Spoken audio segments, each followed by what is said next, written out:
Science and technology DST government of Gujarat અને ઇસરોના સંયુક્ત ઉપક્રમે 23 તારીખને રાષ્ટ્રીય અવકાશ દિવસ તરીકે ઉજવીએ છીએ।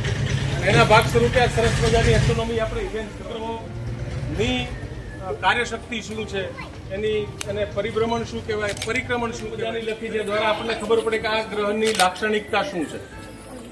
તો સૌથી વધારે રૂપાળો ગ્રહ કયો કામ થાય છે, ઘણી વાર સૂર્યગ્રહણ થાય છે, ઘણી વાર ચંદ્રગ્રહણ થાય છે, શું કામ થાય છે, એ બધું જ તમારે આજના દિવસે આપણે સમજવાનું। આ અહીંયા તમારે ત્યાં છે એટલે તમને વ્યવસ્થિત રીતે આ તમારે સમજવાનું છે। આપણું આખું ખગોળ શાસ્ત્ર એસ્ટ્રોનોમી છે એ સમજવા જેવો વિષય છે, માણવા જેવો વિષય છે અને અનુભવવા જેવો વિષય છે।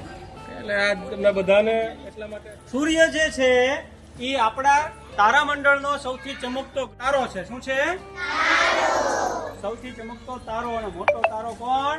સૂર્ય। પરિવાર છે ને, આપણી મમ્મી, પપ્પા, કાકા, દાદા, ભાઈ, એમ આપણો પરિવાર।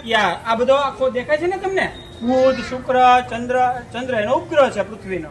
આ બધા શું છે? સૌરમંડળના પરિભ્રમણની અંદર, બરોબર ને? તો પૃથ્વી જે છે ને ઈ શું છે? ત્યાં સજીવ સૃષ્ટિ છે। આપણે પૃથ્વી પર રહીએ છીએ, આપણે સજીવ સૃષ્ટિ ક્યાં અત્યારે કયા ગ્રહ ઉપર છે? આ પરિભ્રમણની પ્રક્રિયા થાય છે ને।